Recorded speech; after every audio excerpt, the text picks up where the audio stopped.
ये मांग कर रहे हैं कि मुल्क में भारतीय संविधान की रक्षा की जाए, अदालत का काम अदालत को दिया जाए, एमसीडी सिर्फ बुलडोजर न चलाए, एमसीडी जो है उसका जो काम है स्वास्थ्य सेवाओं पर वो काम करे, शिक्षा पर काम करे, सफाई व्यवस्था पर काम करे, जो एमसीडी का काम है। क्या लगता है बुलडोजर चलाकर सरकार क्या जताना चाहती है इस देश में? सरकार तो दहशत का माहौल पैदा करना चाहती है। हाँ। सरकार यहाँ, चूँकि सरकार का अभी जो सरकार है उसको मुसलमानों का दमन करके उसको फ़ायदा मिलता है, इसलिए वो उस पॉलिसी का इस्तेमाल करते हैं बुलडोजर के माध्यम से। लेकिन देश में जो माहौल है, जिस तरीके से बेरोजगारी फैल रही है और महंगाई बढ़ रही है, इस पर बातचीत नहीं की जा रही है। नहीं की जा रही है। तो इस पर क्या कुछ आप लोग?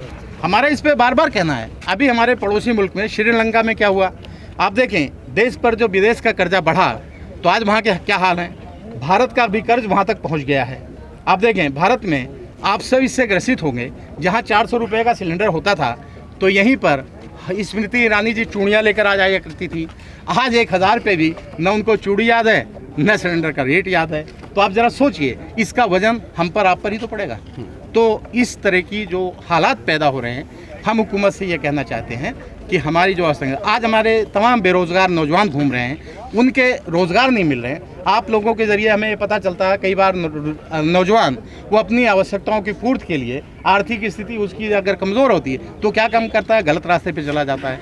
ये इसकी जिम्मेदार सीधे सीधे हमारी सरकार है। हमारी सरकार को रोटी कपड़ा और मकान पे काम नहीं कर पा रही, सिर्फ हिंदू मुस्लिम की नफरत पे काम कर रही। और बहुत सारे जो अंधभक्त हैं वो उनका कहना ये है कि हम तो भूखे रह लेंगे लेकिन मुसलमानों को ठीक करें। क्या लगता है मोदी जी देश हित में काम नहीं कर रहे हैं?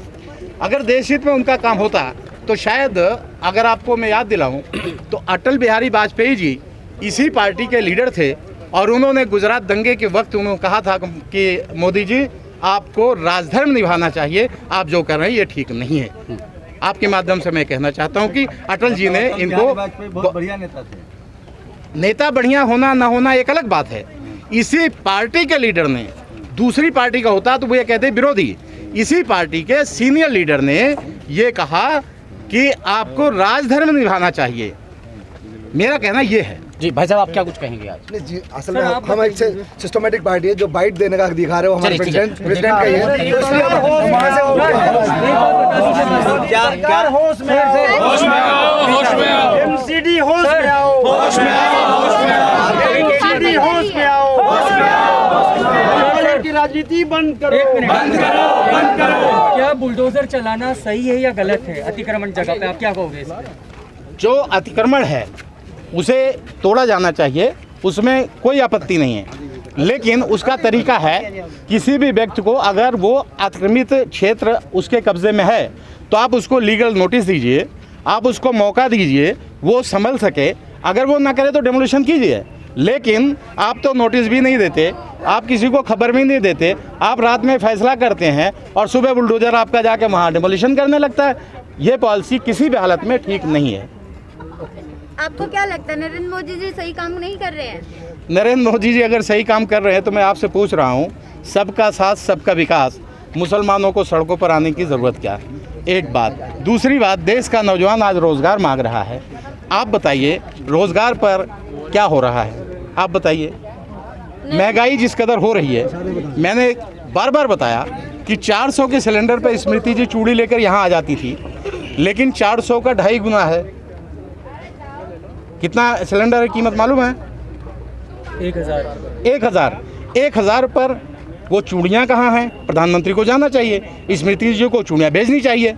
अब आप समझ लीजिए, अगर वो सही काम कर रहे हैं तो आप अंदाजा लगा लीजिए। मुसलमानों के खिलाफ ये क्यों? अगर आपको क्या लगता है कि ये सिर्फ मुसलमान को देख के बुलडोजर चल रहा है? हाँ, असल में ये इस्राएली एजेंडा है मोदी जी का, आरएसएस का।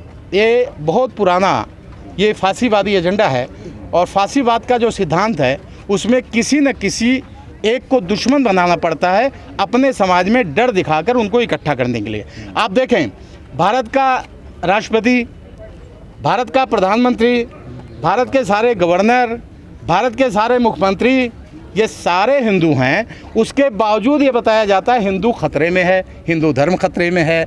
जब किसी हिंदू धर्म के किसी व्यक्ति से बात की जाती है तो वो कहता है हिंदू कोई धर्म ही नहीं है, हम तो सनातनी हैं। तो आप बताइए इतना बड़ा भ्रम। एक बात है, आप क्या समझदार एपीजे तो कलाम रहे हैं, वो तो मुस्लिम समाज के थे। आपने सवाल उठा के सारे हिंदू इस समय नेता हैं, इस पर क्या कहेंगे? उस समय राष्ट्रपति वो थे। नहीं, आपका सवाल आप सवाल को दोबारा समझिए। आपका सवाल है तो मैं ये कहना चाहता हूँ कि हिंदू खतरे में, अगर राष्ट्रपति मुस्लिम है या नहीं है। लीजिए सर, पुराना सवाल पूछ तो ये कह रहा हूँ जी कि आप जो कह रहे हैं मुसलमान खतरे में है और हिंदू आप जो सब बोल रहे हैं, कपिल साहब, सुन तो लीजिए सर, आपके साथ खड़े वो आपने जवाब दे तो वो जवाब देंगे। जी जी जी। हिंदू तो शेड्यूल कास्ट भी है, हिंदू तो ओबीसी भी है, हिंदू तो आदिवासी भी है, जिसको जाति के नाम पर मारते हैं। क्या आपको पहचान है कि आपको मार कौन रहा है? और इस देश में जुडिशियरी, जो आप बोले, जुडिशियरी, मीडिया, ब्यूरोक्रेसी और आरएसएस पर किन लोगों का कब्जा है? क्या वो सिर्फ हिंदू हैं या उनकी कोई और आइडेंटिटी है? देखिए, इस पर हमारी पूरी मुहिम चल रही है। अगर आपको याद होगा, अब बार बार मैं हिंदू हूँ, नहीं आप मैं आपको मारने जाता हूँ क्या? आप सुनिए बीजेपी के समर्थक, आरएसएस के समर्थक आपको मार रहे हैं या बीजेपी हिंदू मार रहा है? मैं पहले ये क्लियर करना चाह रहा हूँ हमारी सोच क्या है।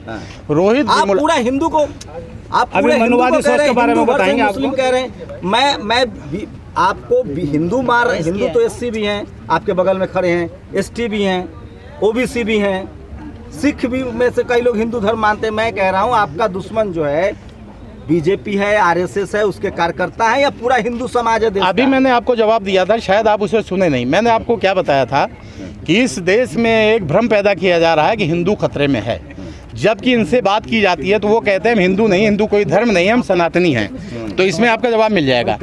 दलित को, ओबीसी को, जो बैकवर्ड क्लास है, आदिवासी है, इनको हिंदू के नाम पर भ्रमित किया गया है। ये हिंदू इनको कोई मानता नहीं। आपका दुश्मन हमारा दुश्मन आरएसएस है। आरएसएस के जो लोग हैं वो हैं, और वो हमारे हिंदू हिंदू हिंदू तो सब लोग है। कहाँ नहीं हिंदू, मैं भी अभी तक हिंदू हूँ। हिंदू जो ये भ्रम है, तो यही कहना पड़ता है।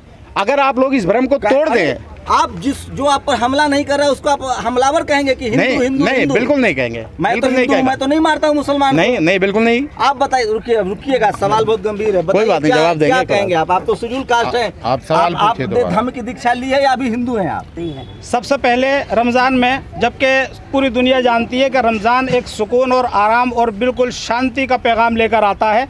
11 महीनों में एक महीना रमज़ान, इन्होंने उस महीने की बेहुरमती करते हुए जहांगीरपुरी में अपने कटपूंजियों से, जो विश्व हिंदू परिषद के नाम से हो या हिंदू सेना के नाम से हो, अलग ऐलान तलवारें ले रही। आप भी जानते हैं, मैं भी जानता हूँ, मीडिया से ये बात छुपी हुई नहीं है। उसके बाद में इन्होंने वहाँ पर जो कबाड़े का काम करते हैं, जिसमें प्रशासन भी शामिल हो सकता है कि वो ऐसे रोड के किनारे क्यों आए। फिर उसके बाद में इन्होंने वहाँ से शुरू किया बिल्डोजर, और फिर शाहीन बाग और फिर और बेशुमार इलाकों में जो मुसलमान इलाके हैं। बोर्ड पे लिखा हुआ है अतिक्रमण एक बहाना है, हिंदू मुस्लिम करवाना है। जाहिर सी बात है, ऐसे एक बुलडोजर जो अतिक्रमण को हटाता है वो हिंदू मुस्लिम कराने का बहाना। एनक्रोचमेंट की सफाई जो है वो हिंदू मुस्लिम की कैसे आई? आप देखें शाहीन बाग में जो मुसलमानों की दुकानें हैं, वहाँ पे कोई भी कब्जा नहीं था। सिर्फ एक बाड़ बंदी हुई थी जो मरम्मत के लिए पुलिस की इजाज़त के साथ बांधी गई थी। इन्होंने बिल्डोज़र लाकर वहाँ पे खौफ का माहौल पैदा कर दिया। मीडिया जानती है और मीडिया ये जाहिर भी करेगी, आपको बताएंगे। मुस्लिम कैसे हुआ? मैं आपसे एक सवाल करना चाहता हूँ जी। जब आप मुझे बताएं, पत्रकार बंधु, हमारे देश की न्यायपालिका तो किसी फैसले को करने में सालों साल लगा देती है, लेकिन जहांगीरपुरी में जब दंगा होता है, कसूरवार जो भी हो, उसके खिलाफ पुलिस ने कार्रवाई की, लेकिन वहाँ बुलडोजर लेकर अगर मकानों को गिराया गया, तो मैं आपसे जानना चाहता हूँ ये फैसला क्या संवैधानिक है या असंवैधानिक है? जहांगीरपुरी में जब देखा गया तो केवल पेंट करने वाला जो स्टैंड था उसको गिरा के बुलडोजर वहाँ से चला गया। मस्जिद की दीवार नहीं गिरी? जो वहाँ पर मस्जिद की दीवार गिरी है, नहीं गिरी है? गिराई गई है। और वहाँ पर बुलडोज़र की संवैधानिक तौर पर आवश्यकता ही नहीं थी। अगर कोई दोषी भी था, जैसा कहा गया पत्थरबाजों का मकान तोड़ा गया, अगर पत्थरबाज, अदालत ने तो अभी पत्थरबाज नहीं साबित किया, लेकिन अगर ये सरकार कर रही है तो आप बताएं, हिंदू मुस्लिम नहीं तो क्या कर रही है? ठीक है, याहिया साहब, आपका एक सवाल था जी। तो मुल्क की जो भी सरकार है मुल्क की सारी आवाम उसकी है, हिंदू मुस्लिम सिख ईसाई सारे लोग हैं। देश का प्रधानमंत्री हम सबका प्रधानमंत्री है, हम सबका सम्मान करते हैं, लेकिन हम ये चाहते हैं कि सरकार हमारी भारतीय संविधान के अनुसार काम करे। आप देखेंगे सिर्फ मुस्लिमों के लिए नहीं, दलितों के साथ, सिखों के साथ आप देखेंगे बराबर का अत्याचार आरएसएस के द्वारा किया जा रहा है। ठीक है, मेरा सवाल आपसे आखिरी ये है, जिस दिन जहांगीरपुरी का मामला हुआ उस दिन एसडीपीआई का यहीं पर ही जंतर मंतर पे ही आपका एक पीसफुल प्रोटेस्ट था, लेकिन उसमें कहा गया कि आप लोगों की वजह से और आप लोगों को घेरने की भी कोशिश की गई कि दंगा जो हुआ वो एसडीपीआई ने यहाँ से दिन में किया और शाम को जो है वहाँ दंगा हो गया यहाँ बयान की वजह से। आपको धन्यवाद करते हुए कि आपने ये सवाल लिया, मैं सभी पत्रकार बंधुओं का धन्यवाद करके ये बात कहना चाहूँगा कि इसकी जिम्मेदारी जो ईमानदार पत्रकार हैं वो निभा रहे हैं। बहुत सारे पत्रकार आप देखें, बड़े बड़े मीडिया चैनल आप देखेंगे सुबह से शाम तक उनके अंदर जो डिबेट होती है वो किस पर होती है, हिंदू मुस्लिम पर होती है, गाय बछड़े पर होती है, बुलडोज़र पर होती है। आपने देखा कभी भारत की शिक्षा नीति पर, कभी भारत की स्वास्थ्य व्यवस्था पर, कभी भारत में महंगाई पर आपने देखा कभी कोई डिबेट आपने देखा? ये जो गोदी मीडिया जो कहा जाता है, जो किसी के गोद में खेल रहा है, उसका काम सिर्फ नफ़रत फैलाने का है और नफ़रत फैलाकर वो एक इस्राएली एजेंडा है। अगर आप देखें तो आप पर आरोपों का क्या हुआ, बस वो बता दीजिए। हमारे आरोपों का, हमारा ऐसा कोई आरोप हमारे ऊपर नहीं लगा है। कुछ शरारती मीडिया के लोग जो गोदी मीडिया हम कह सकते हैं, या वो लोग जो ईमानदार नहीं है, जो आरएसएस की गोद में खेलने वाले लोग हैं, उन्होंने प्रोपोगंडा करने का पूरा प्रयास किया था।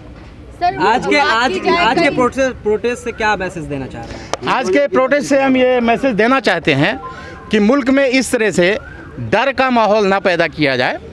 अगर कहीं अतिक्रमण है तो वो पहले भी हटता था और अब भी हटेगा, हम उसकी मुखालफत नहीं कर रहे हैं। सर, कई जगह अतिक्रमण हटाए गए हैं, लेकिन शाहीन बाग और कहें तो खादर में, मदनपुर खादर में ही क्यों पत्थरबाजी हुई?